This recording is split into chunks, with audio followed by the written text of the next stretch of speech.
Here we are again, and again, just wanted to go over the readings that I had left for you. These are I think, the kind of issues that you see coming up a lot nowadays, and it's important for us to be able to navigate these things.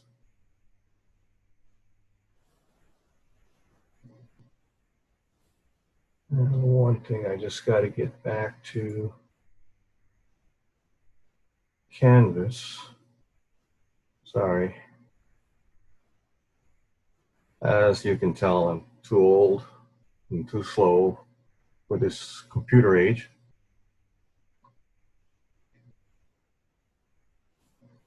So I make a lot of mistakes and things go off on me a lot. It's kind of like they say, wolves can sense fear. I think this computer can as well. It kind of knows when you have novices and people who are generally not very good at these things.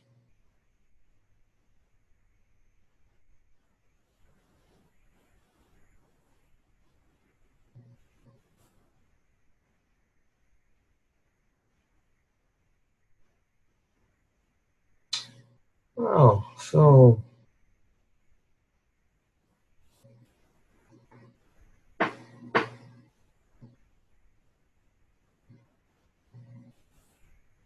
all right, back to where I'm supposed to be. Okay, so the the two articles that I had just put up earlier, and they're really short reads, as you saw, right? The first one I think was only barely one page, and the second one was two at best. But there are things that, again, that this is happening currently. I think for those of us who are going to go and conduct business, whether that be as an owner or a manager or even as an employee, we know that this topic of sexual harassment is quite prevalent now. And my way of looking at it is that I started out a while ago. So when I first was exposed to this, it was really through two different types of sexual harassment cases that were going on. And one was called quid pro quo. And quid pro quo is basically when you are bargaining for something using power and position over a subordinate or someone who is in uh, a less able bargaining situation than you are. So you're able to overcome their free will and get their way with them. And that's what we saw a lot. You know, quid pro quo being with, if you really want this job, then you're just going to have to come home and have sex with me. And that was the way that it first started. And we saw a lot of cases like that, and they started to develop. And then what happened also then was the development of something that we're more familiar with now on a day-to-day work basis, which is hostile environment.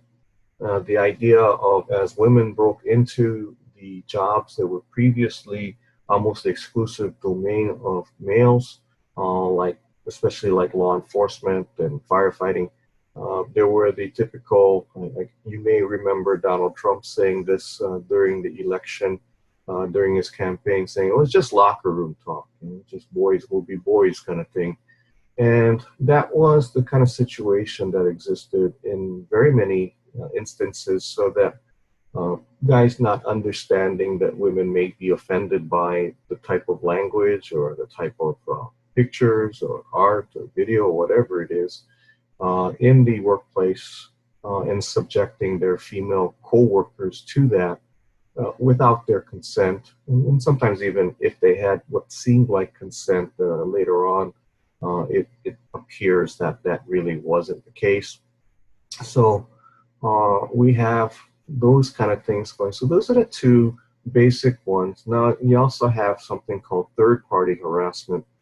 where you could have two perfectly willing and consenting adults. They could be male, female, male and male, female and female. But their conversation is overheard by a third party who wasn't even involved in the conversation and was not meant to be involved in the conversation.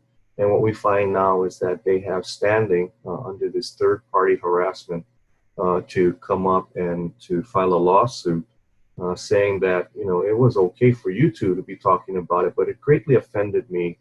And like the obscenity cases, you might be familiar as we looked at the first chapter on freedom of speech, the George Carlin monologue on the 7 dirty words, where there were 7 words that you couldn't say on the air.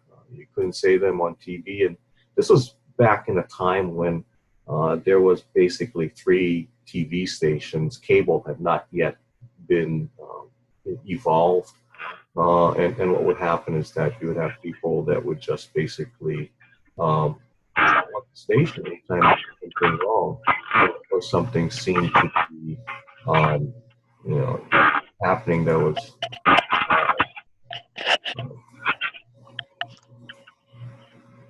I'm just kind of muting people, whether they want to be muted or not, but I, you know, since I can, I do. What the heck? But the idea of third-party harassment being that someone could file a lawsuit basically because they didn't like the topic of conversation for someone else's conversation.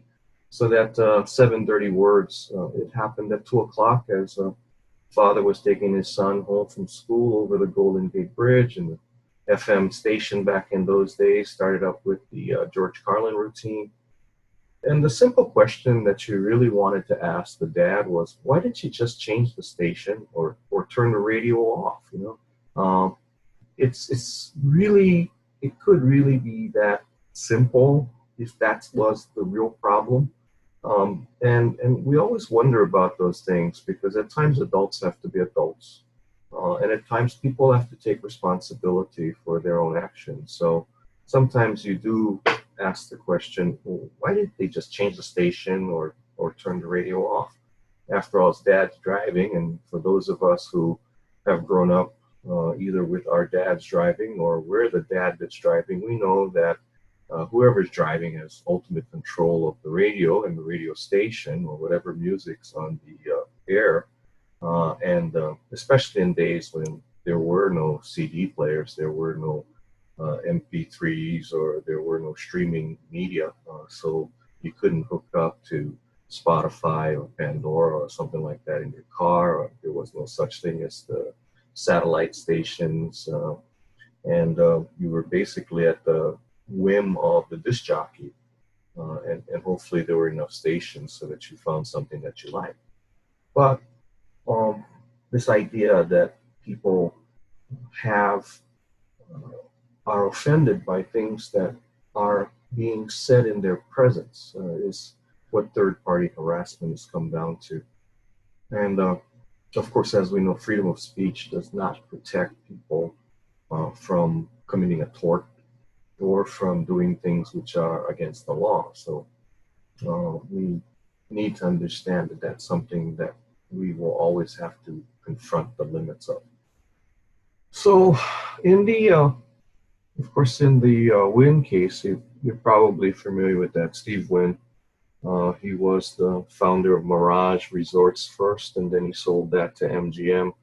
And then he started his own company again, which is kind of interesting because he sold his properties on the Las Vegas Strip to MGM Entertainment, and then he just basically started to build his own brand right across the street, a lot of times from where his previous resorts were, and he sold them to another company. And you would think that they wouldn't like, the other company, that MGM in this case, wouldn't like the idea that the guy who created this upscale luxury market for casinos, particularly in Las Vegas, is now selling them something for full price and then opening up in competition with them right across the street. You know, this is the kind of stuff that you'll see in the chapters on contracts, particularly when we talk legality and the covenant not to compete or the non-competition clauses.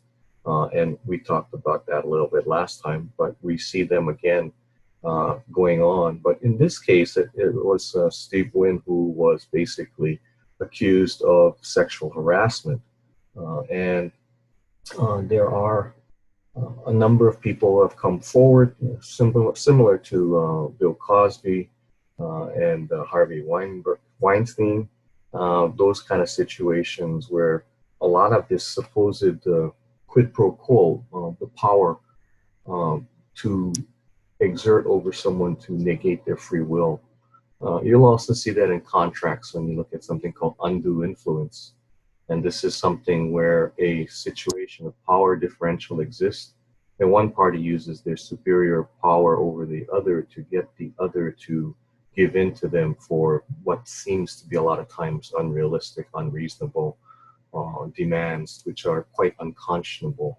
So that is something that you'll see in that area as well. But for now, the questions that we see are going back a little bit to torts. Again, remember, torts are going to be one of the most common areas that you're going to experience in business if there are things happening as far as lawsuits are concerned, because it basically is someone has been injured in some way and their legal right has been violated, in which there is a compensable measure, money damages, to be able to reward the person or award the person to put them in a good a position as they would have been had the tort never occurred. That seems to be kind of interesting, because we say for the most part that damages were not created in a way that they're supposed to create a windfall, but we see a lot of these multi-million-dollar verdicts that don't seem to match up with the crime or the harm that was caused. And we kind of wonder, and we know that sometimes that's trying to send out a message that's also trying to mold or shape the way society is doing things. So we know that law is used as a mechanism for control, and it could be also control of people and actions in the future, as well as it is for those things that have been done or are being done currently. Anyway, so defamation is a tort, right? It is the harming of someone's reputation. Remember, from torts, you can harm a person, their property, or their reputation. Now, if their good name is tarnished and this causes a monetary loss, then defamation is actionable. And as long as the plaintiff can prove that an untrue statement was made, and that this was done either willingly or with reckless disregard for the truth, that the individual making the statement knew or should have known better, and as a result damage occurred, then we have defamation. Now, that's essentially what we know has to be proved, right? We have to prove that it was essentially publication, which means that third parties have seen it or heard it or witnessed it. And remember that defamation on the internet is deemed to occur as soon as it hits the internet, because any publication on the internet is automatically deemed to have been seen by a third party. So publication is deemed to be there. Usually there's an intent. Sometimes the intent is one of malice, where somebody really just wants to harm somebody else's reputation in a way to get back at them, or to take advantage of them, and that there was a knowing or a should have known better as to this. And then, of course, with the public figure issue, we have to have also what's called actual malice, which means you pretty much really wanted to go after the person. And then there's also damages. So normally you have to prove monetary damages. And by the way, I do want to mention that in the event that you decide that you're going to sue someone, make sure that what you're going to get out of it is going to be enough to make your situation worthwhile. There's really, especially, even though Honolulu is a relatively large city of over 350,000 people, this is kind of a village. So essentially, people will know what it is that you've done. And if you sue someone, if you're a whistleblower, make sure that it's worth your while, because what may happen is you may have to move. And unlike on the mainland where you could just drive down the road, here you pretty much have to fly across the Pacific in order to get to a new location.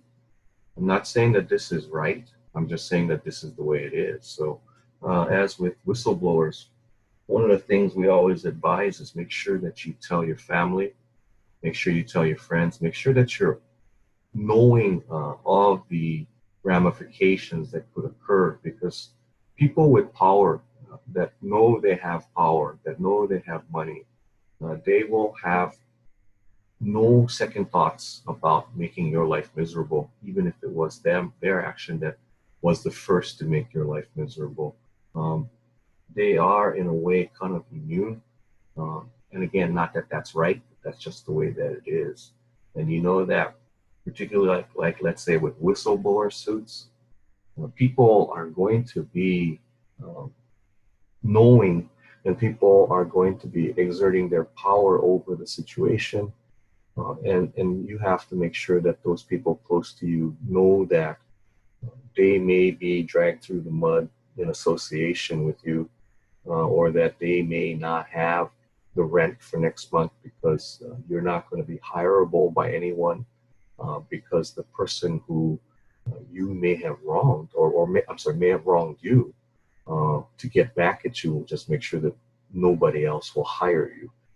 And that's a reality. I think if you study about Enron, and many of you will, if you haven't, I'm sure you've heard of Enron, but Susan Watkins, who was the controller for Enron and blew the whistle, that was back in 2002, has not been able to get another job at that level ever since then. She is blacklisted essentially, and will not be able, even though she did the right thing, it comes at a great cost. So be sure that you're willing to pay the price for being just, and for working on principle. So those are the elements. You can go back into the chapter on torts and take a look at defamation, and you can see for the plaintiff to prevail in such a case, they have to make what's called a prima facie case. The case on its face, they have to prove all of the elements, or at least have some facts that justify that each element was in fact occurring and present. So we know the facts, of course, but here in this particular case, as far as the plaintiff is concerned, we know that the plaintiff now is Steve Wynn, the person who has been accused of sexual harassment.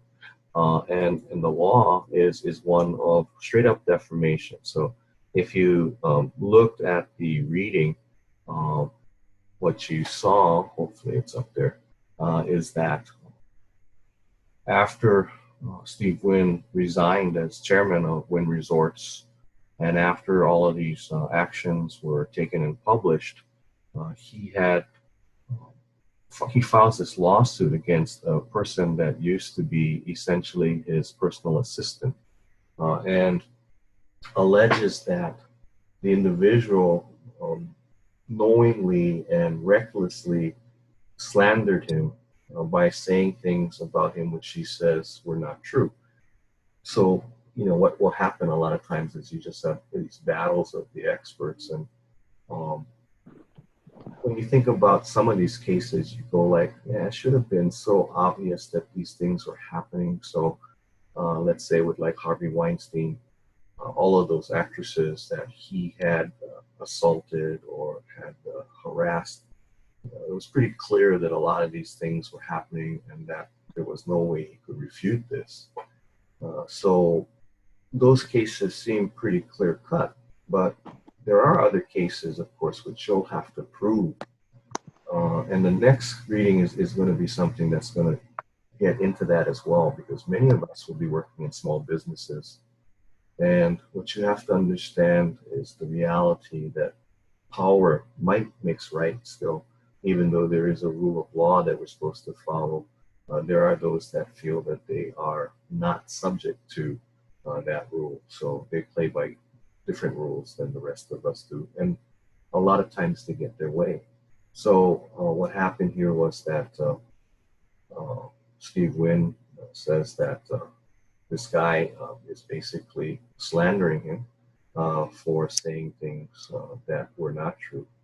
And that here it says that the lawsuit alleges the journal reporting set off an open season on Mr. Wynn, where truth and context were ignored.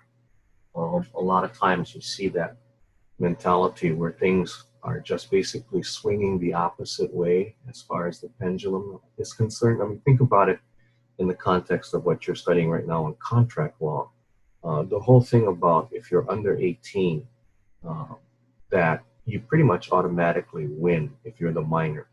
And the reason for that has been that historically the adults have always taken advantage of the kids, and the law has swung to an extreme opposite to protect those who were harmed in the past. We see this happening often, and that's what's being alleged right here. That essentially, since the allegations have come out, everybody and anybody who even thinks that their boss looked at them the wrong way is suddenly filing a lawsuit. Now, that's great if your boss has a lot of money, but think about what happens if you work for a small business. Even if you win the lawsuit, you may not be getting much in the way of compensation. And particularly with small businesses where there are alliances, you're going to find that a lot of times, even though you're right, you're the one that suffers. So this is those aspects that are coming uh, in this. Now, one of the things that does come up, and we're going to see this in contracts, we're going to see this in damages quite frequently, says, according to the lawsuit, Mr. Wynn sent Mr. Nielsen a letter in March to afford him an opportunity to mitigate. And I want to highlight this word mitigate because this is the thing that you'll see happening a lot of times in the law. They want to have the parties kind of like be proactive and to try to reduce their damages before they actually have to get to court. So in contracts, you're going to see with the damages chapter, the last chapter in contracts, is that if you have a contract with someone and let's say it's for a year's employment and it's in writing and everything else works, and they're supposed to pay you, let's say, $3,000 a month, and they wrongfully terminate you or they break the contract without grounds, and then you go like, well, fine, I get paid out for the rest of my contract. And like you hear about these sports coaches getting paid out the balance of their contract. Now that doesn't happen to most normal people. Most normal people, what will happen is that the courts will say, look, let's say you had 6 months left on the contract and you're supposed to get paid $3,000 a month for 6 months. So that's $18,000. The concept of mitigation is where the court will say, look, even though the other party's wrong, when they wrongfully terminated you, you have to reduce their losses for them.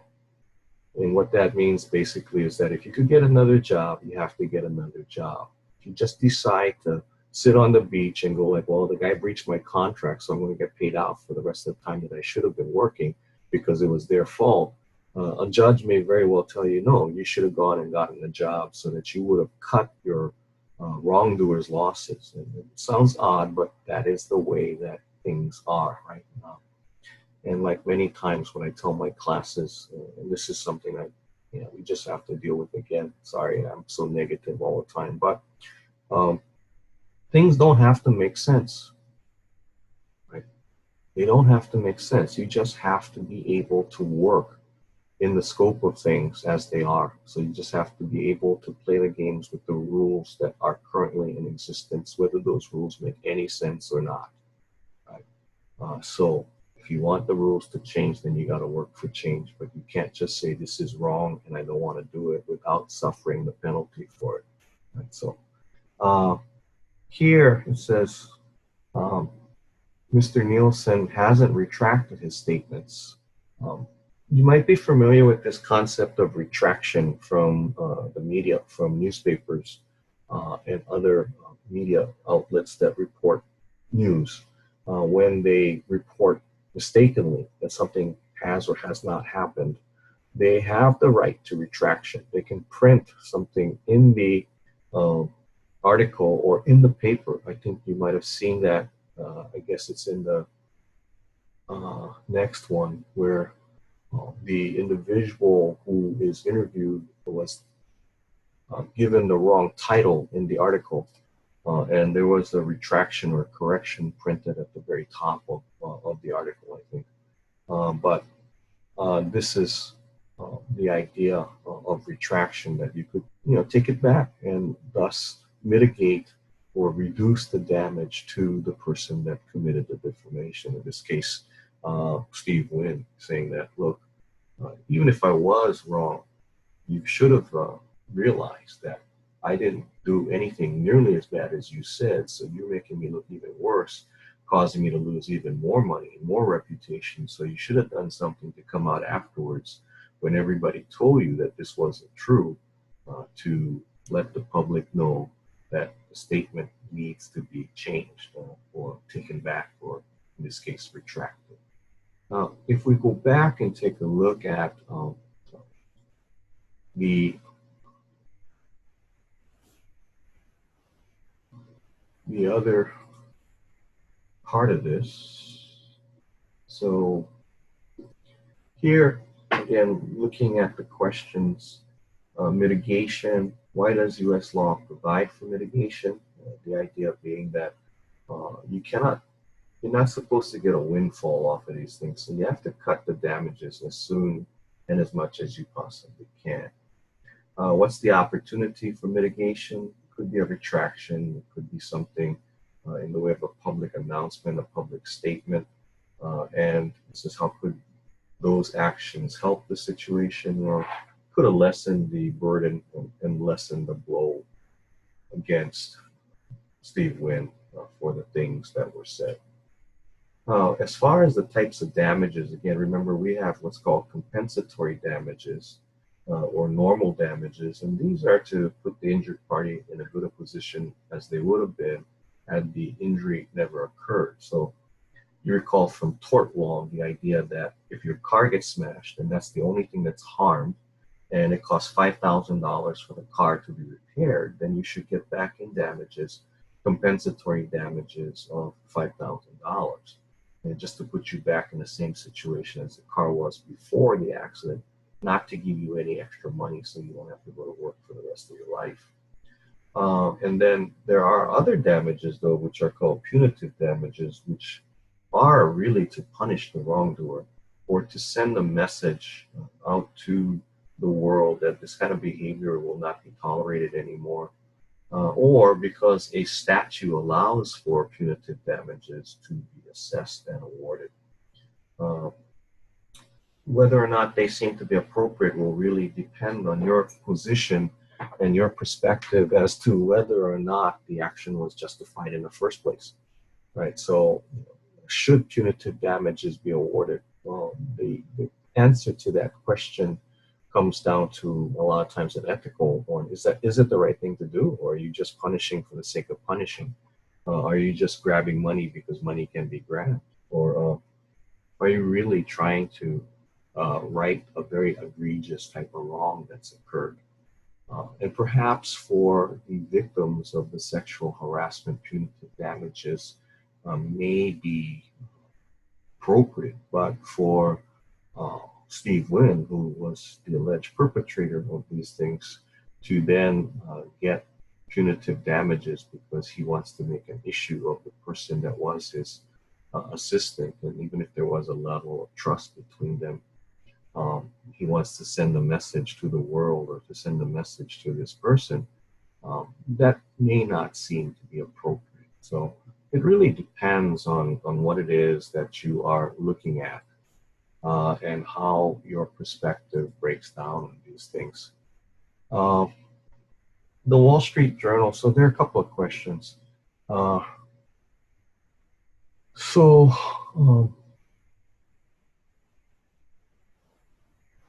as far as the comment about public figure, um, There are public figures for all purposes. And just to explain that, Donald Trump is a public figure for all purposes. Uh, Steve Wynn may not be a public figure for all purposes, but he may be a public figure for those things that he has purposely thrust himself into. So if he's making an issue of this, then he might be deemed to be a public figure.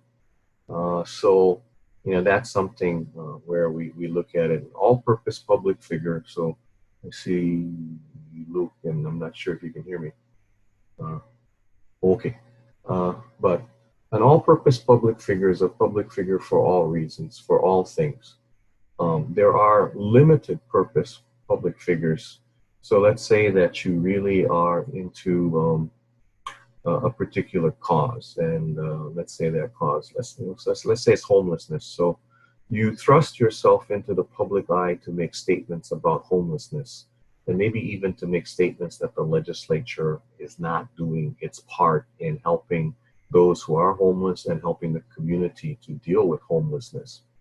So now, for that purpose, whatever you said about homelessness, you become a public figure. But if you're being accused of being a child molester, or you beat your kids, or you're beating your spouse, then that's not subject to a public figure exception, because you have not put yourself into that situation, right? So when you thrust yourself into a situation, then for that particular thing or area or issue, you become a public figure. Now, as far as the Wall Street Journal as being a defendant, they could be if they had published this story without doing proper fact checking. Right? This is one of the things that in the media is very important, and most things are very important too. Um, can you plagiarize without knowing that you plagiarized? Maybe you just kind of like forgot that you read something, and that has happened. That happens quite frequently. Maybe you forgot the citation and you didn't do it purposefully. Right? So perhaps that should be given a little bit of latitude, more so than if it was the night before and you just copied everything word for word from somebody else's work. Uh, in the area of journalism, reporters are supposed to verify their sources. They're supposed to check their facts. There is a limited protection for news media because of the time pressure that they may be under. And if you're familiar with news reporting, then you know that everything needs to be the current day. Right? That's why they tell you, if things are bad, like, okay, Steve, when if things are bad and I got to advise you what to do, my advice will be lay low for a couple of weeks and everybody will forget all about this, or at least it won't be on the top of their minds. Because what will happen is that there'll be something new that's more intriguing and more interesting that will be the talk of the town at that time. So the idea about uh, deadline pressure is one where we know that news has to be fresh. It has to have just occurred. Hopefully, it's not the if it bleeds, it leads kind of stuff that happened a lot of times before with yellow journalism and things of that nature. But the idea being that a reporter is supposed to verify their sources, and the sources need to be somewhat reliable. And you have to be able to verify and vouch for the authenticity of the facts as reported. If not, then you get in trouble for essentially defamation. Uh, if you think about some of the things that have happened, and there's a fundamental difference between what is news and what is not news. So there have been a number of cases that you might have heard about that deal with publications like the National Enquirer or the Star. There are weekly publications that you see in the tabloids, right? And they have claimed that sometimes mistaken facts were reported because of deadline pressure. And we have been told time and time again by the courts that no, a week is not deadline pressure.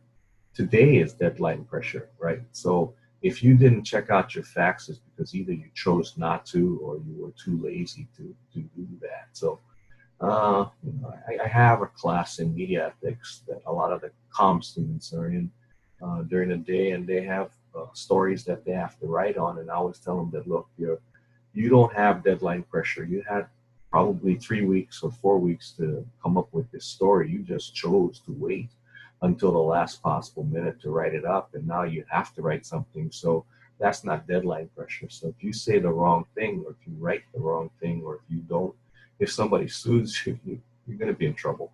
And that's really what it comes down to. So that's kind of like those kinds of aspects of it. So the next case,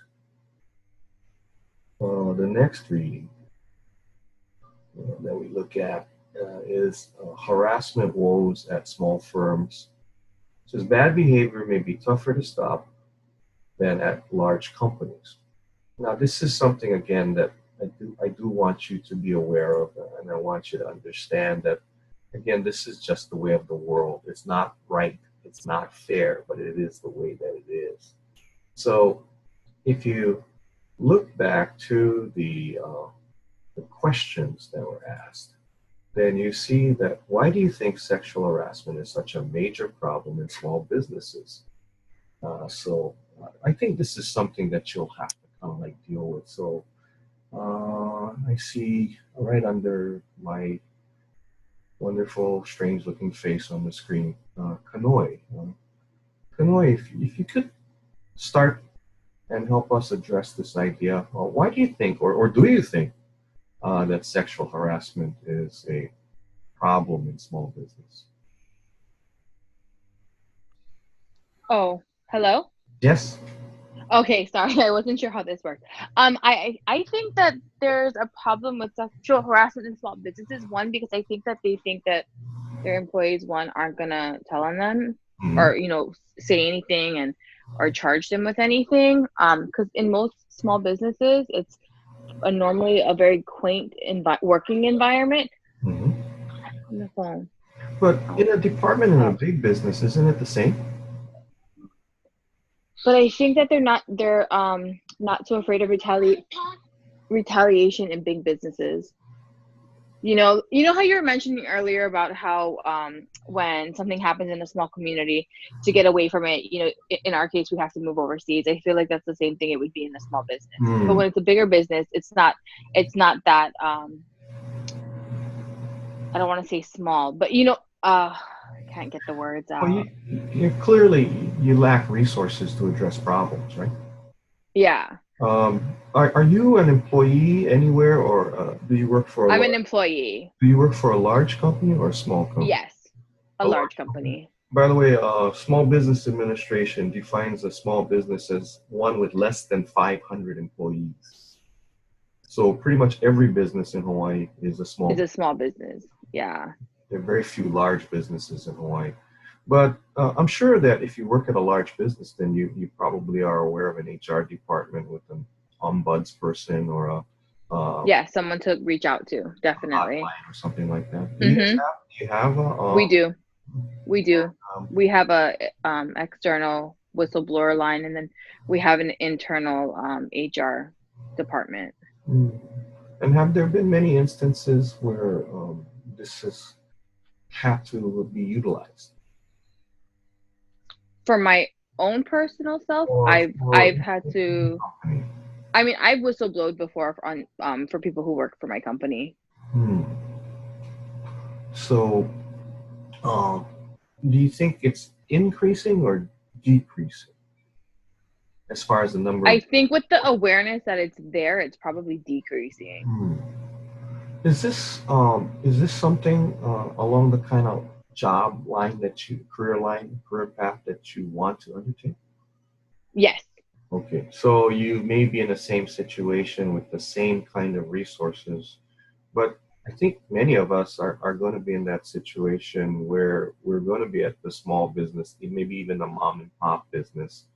And Chaminade is kind of like a small business. It's kind of like a family run business with the owners being the Mariners order, because they're the ones that basically have the franchise.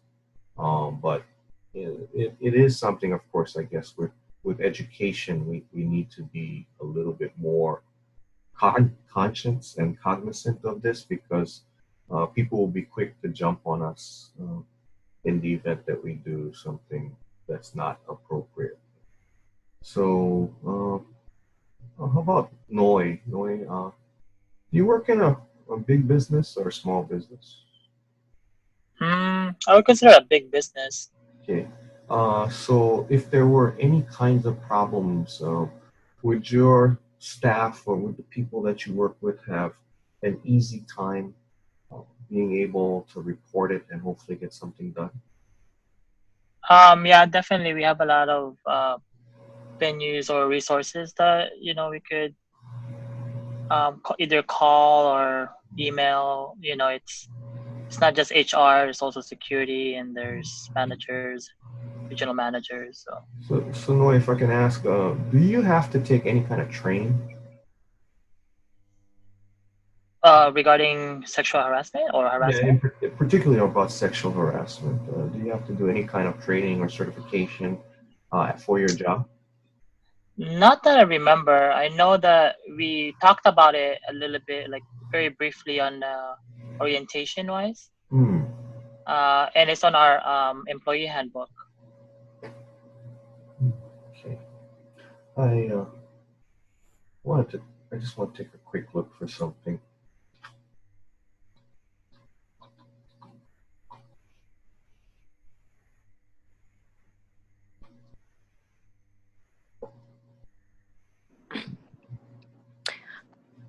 My husband, he's active duty military, Mm-hmm. and he's a platoon sergeant. So he had to get certified for sexual harassment. He had to take this course that was like, I believe it was like a week long. He had to go every day, and they will explain about sexual harassment and all that kind of stuff. And he passed the test, so he's certified. In case someone is going through sexual harassment, they can go to him, and he has to report it. Oh, okay. So he's a designated reporter. Yes. So, I mean, that's important, and you may end up, some of us may end up with that type of role. Yeah. But one of the other things to think about is does your husband ever talk to people who have been in the service for like 30 plus years? That I know of, yeah. Then do they have a different opinion of this whole process, or are they in agreement with it? I feel like it depends who you're speaking to, but some of them are still like on the old school kind of military, meaning that they think people sometimes are too weak and they don't know how to take comments or compliments, whatever. Uh-huh. And they just want to go ahead and just report because they just want to report and they want to get someone else in trouble. But some of them believe that it needs to be spread out and people need to take advantage that it's like not right to get sexual harassment and all that kind of stuff. You know what I mean? Yeah, sure. To be sexually harassed and let's say the physical sense of being raped. Yeah. Clearly that cannot be tolerated by anyone at any time, and it was no different back in the day than it is now. But sometimes you run into staff or employees that remember the good old days. Yeah. So they have a perspective that, okay, this was kind of like what Trump said on the campaign trail, that this is just locker room banter. This is boys will be boys. And this is, of course, Trump said something very interesting when he said, well, when you're rich and powerful and famous, the women will let you do whatever you want to them, and they will let you get away with it. So he changed the name of the GOP, the Grand Old Party, to something else, which starts with grab R, and the last word starts with P. So it became kind of synonymous with him. But, and that shouldn't be acceptable. That shouldn't be tolerated. But it was. Right? He got elected to be president of the United States after saying those things. So, is there something that we're doing or that we're something that we're not getting the point across. I don't know if you can see the article that's there. Can you see the Star Bulletin article there? Yeah. Okay. So this actually happened. It was in the program that you guys are in. One of the I think it was, where does it say? She was hired to be the advisor. Where the heck is it?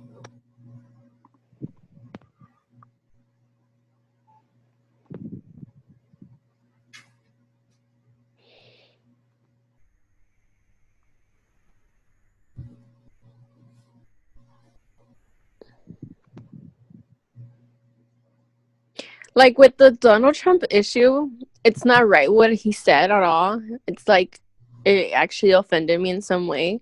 Mm-hmm. But like I think some people out there like because of the power and the money and because of the promises he made to his people, they didn't take the sexual harassment's comments very serious. Do you know what I mean? Like because it didn't affect them personally. They didn't really think about it too much of the comments he said. Well, what about those people who were directly affected, though? So if one of your staff were to come up to you and say that this happened, and they never felt comfortable with talking about it with anyone before you got there, how would you treat them? I would try to help them to reach out to someone that can help them take care of the issue. Like it has to be resolved. Whoever harassed her has to pay the consequence. But then, as you saw from the Wall Street Journal article, we know that in many instances, like they say, it is such a congenial and close-knit environment, and that the owners or the bosses or the managers are best buddies with the harassers and take the side of those individuals who have been accused of harassment. And what the article went on to say, of course, was that a lot of times what ended up having to happen was that the abused person would be the one that would have to sort the whole thing out. And basically they would do that by having to have to quit because they weren't going to get much in the way of attention for that particular issue. And I think, again, I was mentioning this before, so anybody ever have to sue anybody? I'll go down the list. Luke is shaking his head no, but I got to ask you a question since you're the next person on the screen.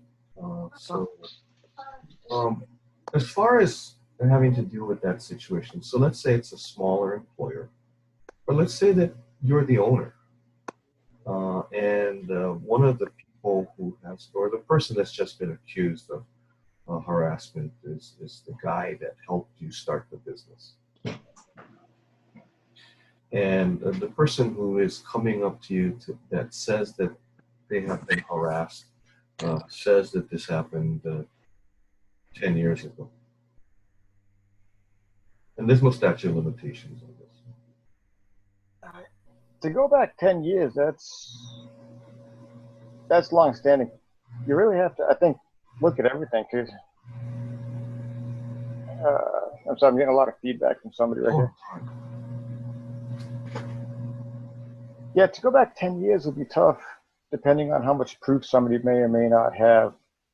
So for me personally, if I was a business owner and someone came up and said, hey, this person did something 10 years ago, but I have no proof of anything and I didn't file any complaints about it with the company or with the police at the time, even though there's no statute of limitations, you really have to consider, okay, what was the offense? Like, how serious are we talking about? Are we talking an off-color comment or like sexual assault? Because those obviously have to go to different levels of maybe the police versus just an internal let's get everybody in one room and figure out if there's something that can be handled internal on a low level. Because if it's a little comment and you can handle it on a low level, that would be the ultimate way to do it. If you're talking assault, then obviously police have to get involved, and someone else has to figure out if something happened, and kind of go down that route. It does seem in general that solving it at the lowest level would generally be the most preferred outcome. But Luke, let's change it a little bit. You just bought the business, or let's say really make it bad. It's a family business, and you just inherited it from your father. And this person has just come in and said that your dad harassed her 10 years ago.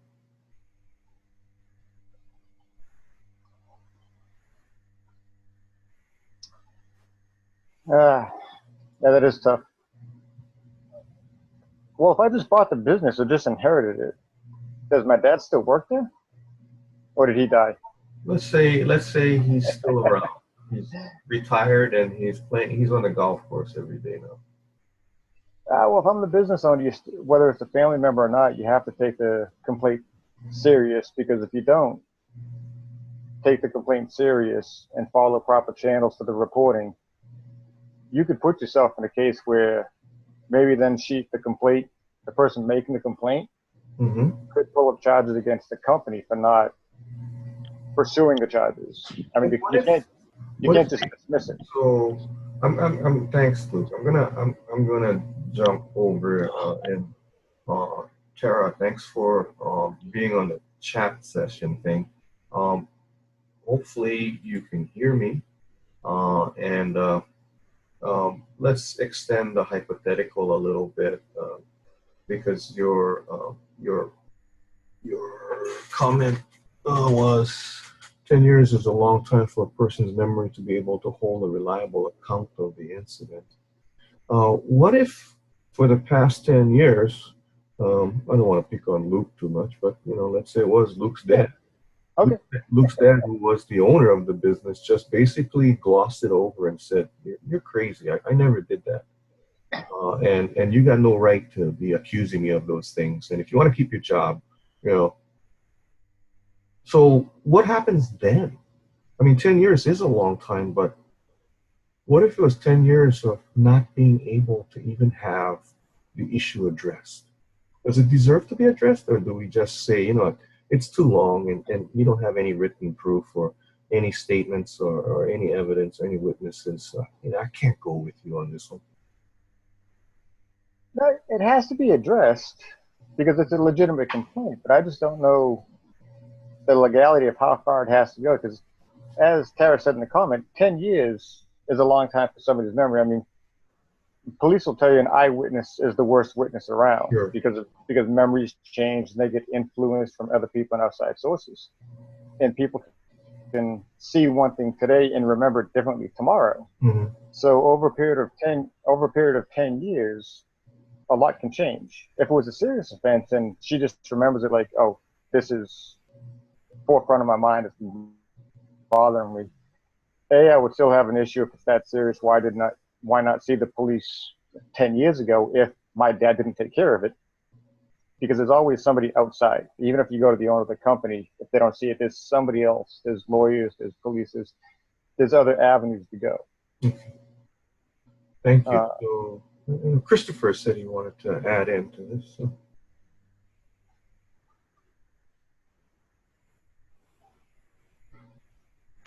Can you hear me? Yes. Okay.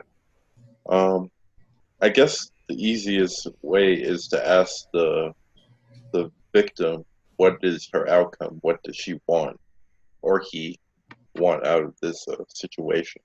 Maybe they may want just an apology. Okay. It's not always monetary. It's just acknowledgement that, yes, you did this, and I see the error in my ways from 10 years ago. Would that be sufficient? Or would you still want to have some kind of redress? Well, it depends on if you're trying to end this at the lowest level. You have to find out what is the end state for the victim. You can't just assume that she's trying to sue or wants some kind of a monetary value. And I would think you would take her. I would take her allegation seriously, because especially if you're in a small business, word is going to get out that he's just going to protect his father. He's not going to listen to what we got to say, and So lowering the morale already. Is the PR aspect of it greater than the moral aspect of it? Depends what kind of company you want to run. And what kind of company would we like to run? I would like to run an ethical company, but That's why you're taking ethics, right? yes, that's exactly why. Pass, then you should pass. I mean, one of the things about ethics is you have to want to be ethical, right? Yes, but there are companies that obviously do the cost ratio of keeping this person quiet opposed to the bottom line. Like, is it easier to just take them to court and make them settle low, or pay them off early so it doesn't get to the press? So, Let's take a look at something. Let's say then. Let me pose this to you. You remember what happened with Volkswagen a couple years back? the airbags? Yeah. So not the airbags, but the emissions. Oh, yes. So they gamed the emissions program, so it looked like that they were in compliance, but they really weren't. And that was years ago, right? And what happened? They were called to task. I'm sure that there are even more women at Volkswagen that have been sexually harassed that have not had the chance to come out. What do we do with situations like that? So, Tara, let's look at this. So, he's probably going to be, he may not be called as a witness, because more than likely, in the context of the civil cases, the statute probably ran, because it might be a injury or type of accusation for civil damages. But the criminal statute, he may not be called as a witness, because he has the right to take the Fifth Amendment against self-incrimination. So he need not take the witness stand.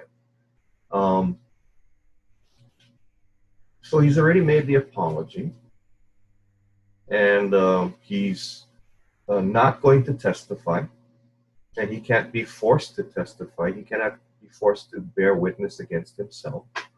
And the defense is making a big deal about the time. And it's been so long. So Tara, talk to me. Talk to us.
Professor, I think your microphone is on mute. We can't hear you. Okay, so thanks. So Cosby was one of those issues that it happened a long time ago, and he was such a respected and perhaps even a beloved figure that nobody wanted to bring any action against him until kind of like now. I mean, when you think about Harvey Weinstein, he looks, I mean, his case looks kind of scuzzy. But when you take a look at Bill Cosby as America's dad back in the days with the Cosby Show and those things allegedly happening during that period of time, it's a difficult thing, right? So Tara, let me ask you this then, and I would like you to turn on your microphone and talk to us. Um, the comment that Luke made earlier, and that then he was found guilty.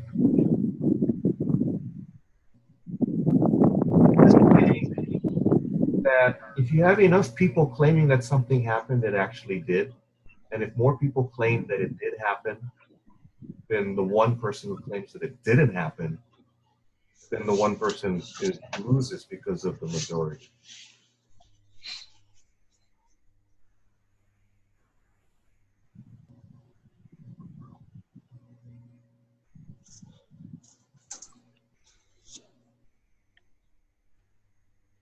Oh, okay. Sorry. Well, I guess that's something. So what about that, though? I mean, I guess you could quickly type in, and with as much detail as you like, and you can take as long as you like, and then hit enter. But, does it become that once you reach the threshold, you're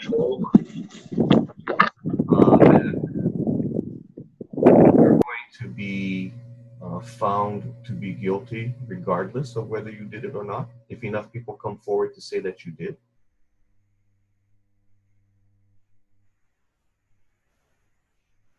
I mean, I know it probably didn't happen, but isn't that a possibility? I definitely think it's a real possibility. I mean, just talking to a group of employees at work, if 10 people are all saying one thing happened, even if there's no physical evidence, right?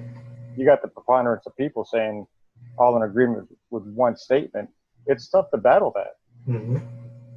But is it just that the majority should rule? No, I wouldn't say it's just that the majority should rule. Because if we extend it out, isn't that a danger that we have to deal with? Yeah, and I guess you'd have to be careful because if the majority rules in one case and then a different group of people come up with their own plot to take someone else down, you could set a bad precedent of majority rules. And that would be a tough, at what point do you break that cycle? Mm-hmm. I don't think majority rules at all. I mean, if one thing that we know, like, hearsays and things like that at work especially, I mean, memories could be fuzzy, and so it still needs to be proven. I mean, even though if there's multiple people that comes to the front, it doesn't mean all what they're testifying about is true. So it could be just emotionally or just got carried away with like a bandwagon kind of sort of thing. Well, somebody stated the perspective earlier that eyewitnesses are the least reliable. So, I mean, I guess that's the other aspect of it. But as far as majority rule,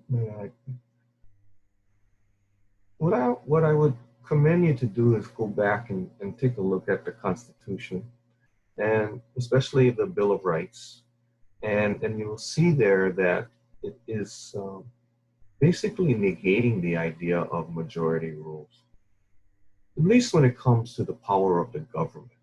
So the government doesn't go by majority rules. Does that allow the rest of us to do so? Professor, I would say with Bill Cosby, he was found guilty by members on a jury unanimously. So it wasn't a majority rule. And there it was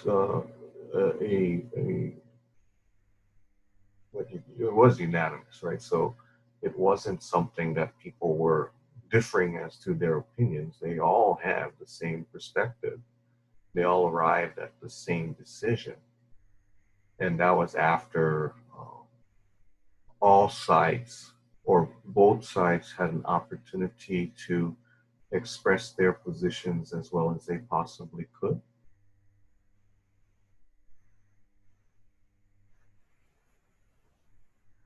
But even that said, are we willing to accept that?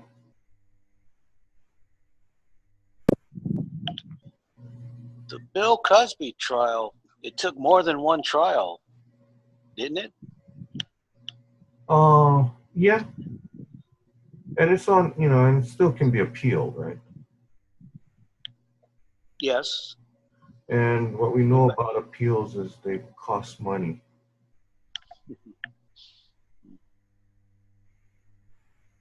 But I think the second trial just helped to confirm the guilt. Well, I think the second trial was probably necessary because at least then any improprieties could have been vetted, because prosecution bears the burden, the state bears the burden. But it does beg the question: why did this case go forward? I mean, there are probably other cases where there were equally egregious, if not more serious, types of, let's say, out-and-out rape that occurred that a lot of times don't get pursued. Maybe it's because of monetary gain. I mean, Bill Cosby is a pretty wealthy guy. So at least he could provide a good defense for himself then if he really is wealthy, right? Because then he could afford good attorneys. So what I'm leaning towards now is the idea that sometimes justice is selective, and sometimes, as we know, you probably are aware of some of those stories that have been in the media on a regular basis about, like, the Innocence Project, where before DNA, there are a lot of people who were convicted that did no crime.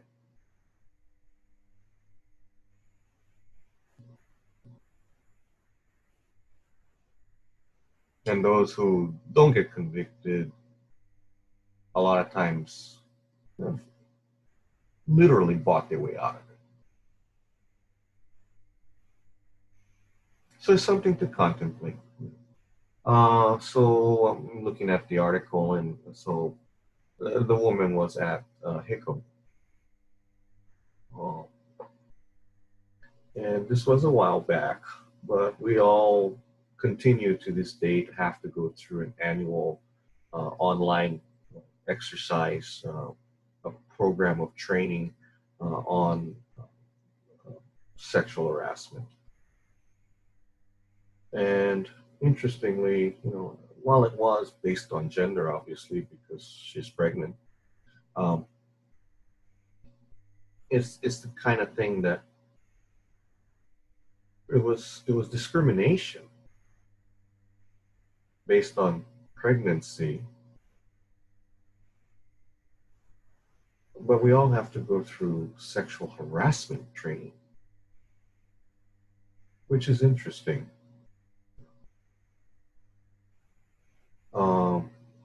What happens in those cases that, for example, a person's coming from, I'm just giving an example, a person is coming from Mexico or Philippines and they don't have papers and they're getting sexual harassment. Someone's doing sexual harassment to them and they're afraid to speak out because they threaten them that they will lose their jobs or they will report them to immigration.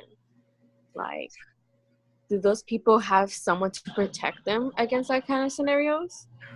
There is, and actually in immigration areas where there is sexual violence, even when a person is not in status, they get to have more representation rather than less. And in situations that involve, especially the petitioning for refugee status or the petitioning for a lottery or some other means of obtaining status, green card, the sexual violence victims are the ones that get elevated to the most representation.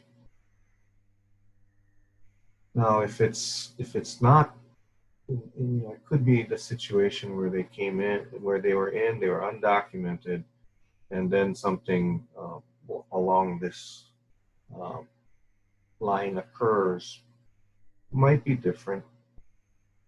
They might fear to bring the case because of the natural fear that their undocumented status would more than likely have to be revealed. It shouldn't obviously rest on that because a person is a person. But we know that the way that things go now, that's not always the case. So I think it's a good question to ask. It's a good thing to think about. Because we live in a time where I don't know if we can really be that certain of our rights. So as long as you're worried about things like that, then I think that's a good sign. We're worried about things like that because that means that from a moral and ethical perspective, we're concerned about people and we believe that people are people. So I think that's a positive thing to take away for us, at least as a group. But yeah, this case at Chaminade was kind of interesting because for a number of years in the types of harassment trainings that were going on around town, and my wife is a banker essentially.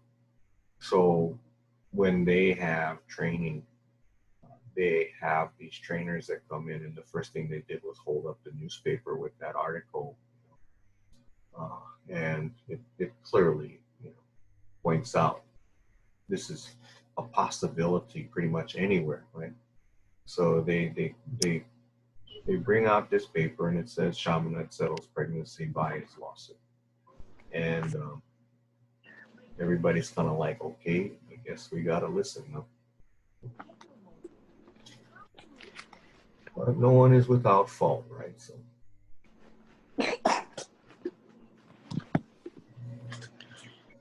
now, in a couple of weeks, we're going to be talking about agency and then also about employment law and employment matters. And I think this will come up again. So we'll kind of like look at that soon.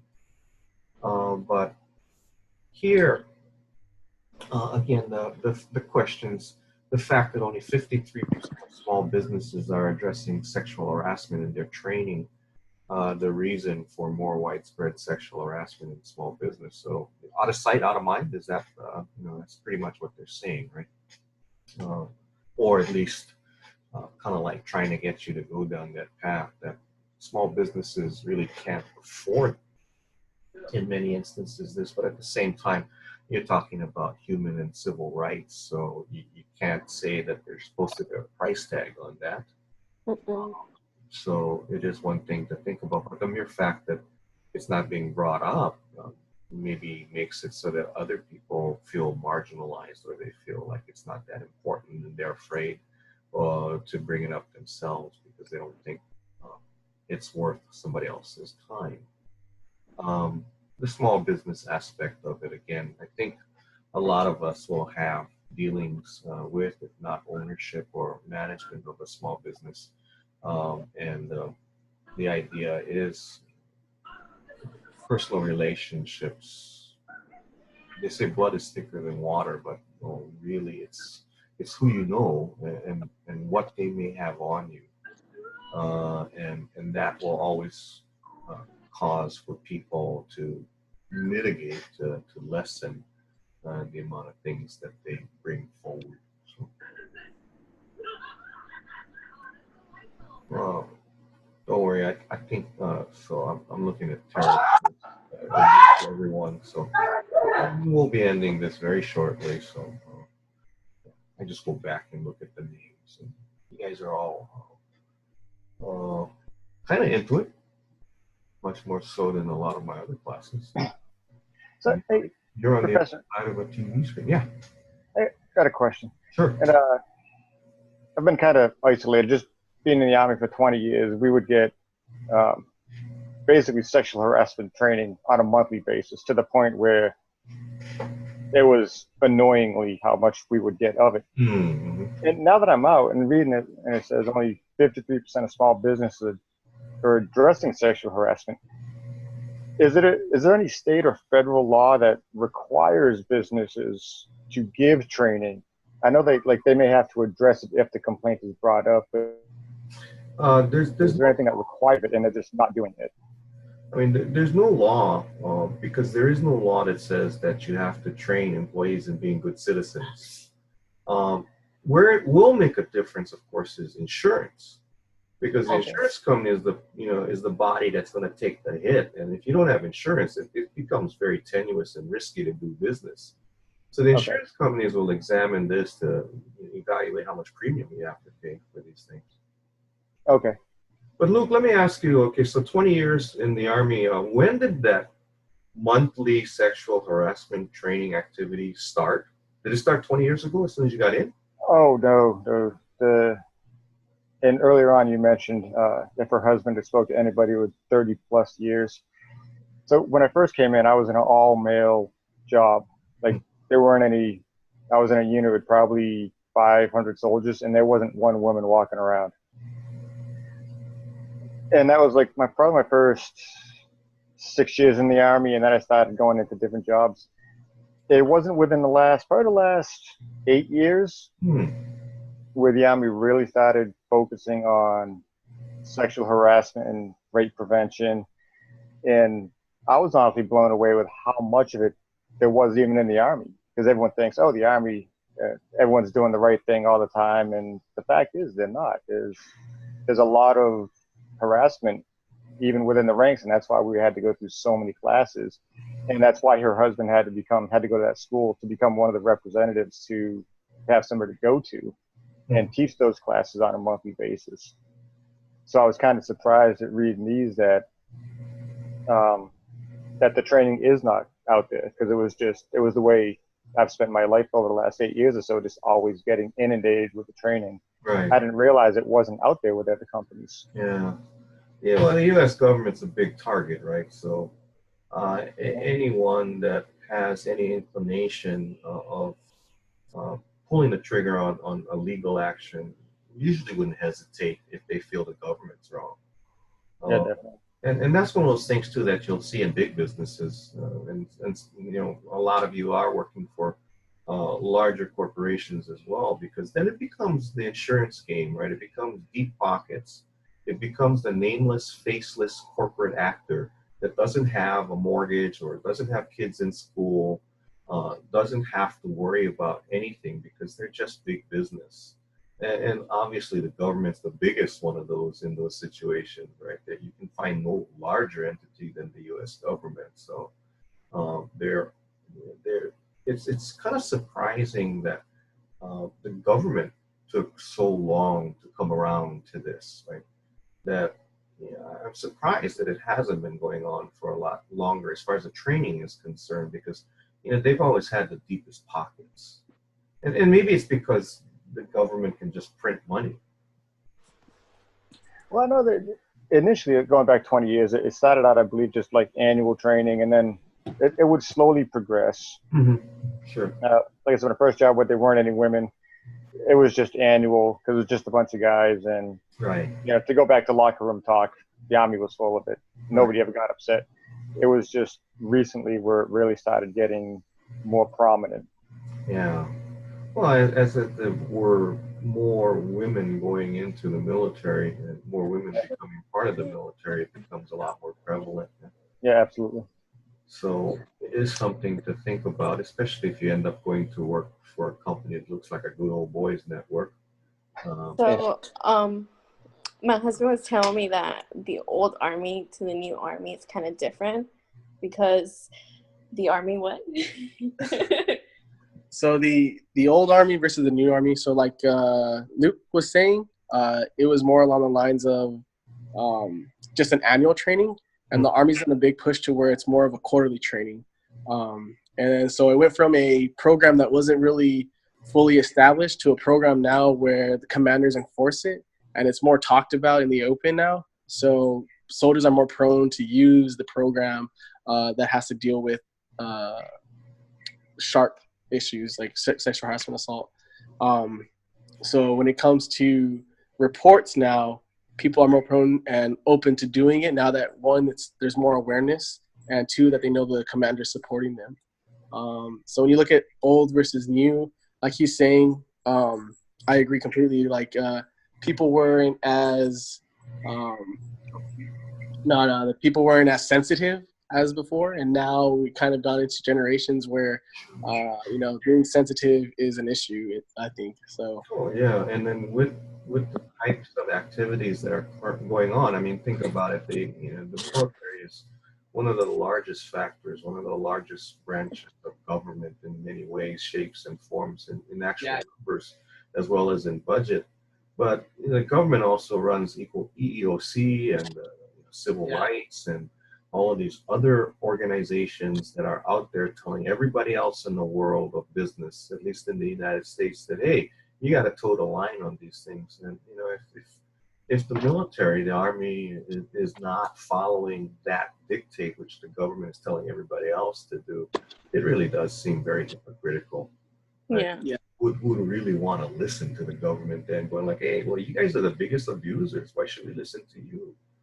Yeah. Of course, it's a lot different now, right? I mean, now women can go into combat, and that. I always have worked for big companies. Like right now, I currently work for First Hawaiian Bank, but before I moved to Hawaii, I used to work for Bank of America.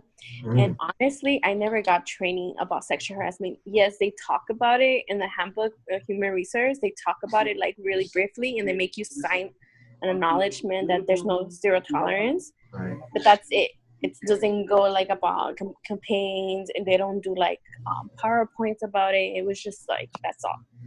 Yeah, and some companies are still better at it than others, and they're more progressive, and they're more willing to be at the forefront and take the criticisms or the allocates as well. Because when you mentioned Bank of America, they were here in Hawaii for a while, and that didn't last very long. And one of the things that helped them or helped the decline of Bank of America is Bank of America was basically verified, convicted, I guess, for lack of a better word, of redlining, which is a practice where they literally would, back in the days of the Depression, in the 1930s, in the early 30s, banks would systematically divest the African Americans of their property rights and their housing, because what they would do is they literally draw red circles around communities that were predominantly African American, and they would just, as a matter of practice, not make any loans to people living in those zip codes or those communities. And it happened here. We don't think that Hawaii is one of those places where there's much in the way of bias or prejudice, but if you lived in the zip code 96797 and you were applying for a house loan at Bank of America, you weren't going to get it. So it is something that we all have to be conscious of and be aware of, and do whatever part we can to make it better. Okay, so thanks, and we'll be back again next time, and we'll talk about more stuff. Anybody, any questions, anything else for the good of the cause, for the good of the order? No, sir. Have a Bye, good night. everybody. Good night. Thanks for coming. Good night. Take care. Good night. Professor, I do have a question Sure. with one of our work about the literary review that we're doing. Mm-hmm. Yeah. Is that something what do you call? Is that mandatory for us to do, or because it seems like on the messages it was selective? I would suggest starting with it. It'll run a good 5-6 pages usually, because what you're doing basically is just summarizing your references.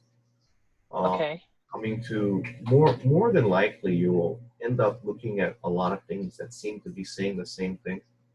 So you'll have kind of a developed position after you read all of these things. And then summarizing it in the literature review, basically saying what everybody else is talking about in regards to the subject, is a really good way to start. Okay. Because if not, you're just going to be going through and doing a kind of a book report on just the limited subject of what one author has presented.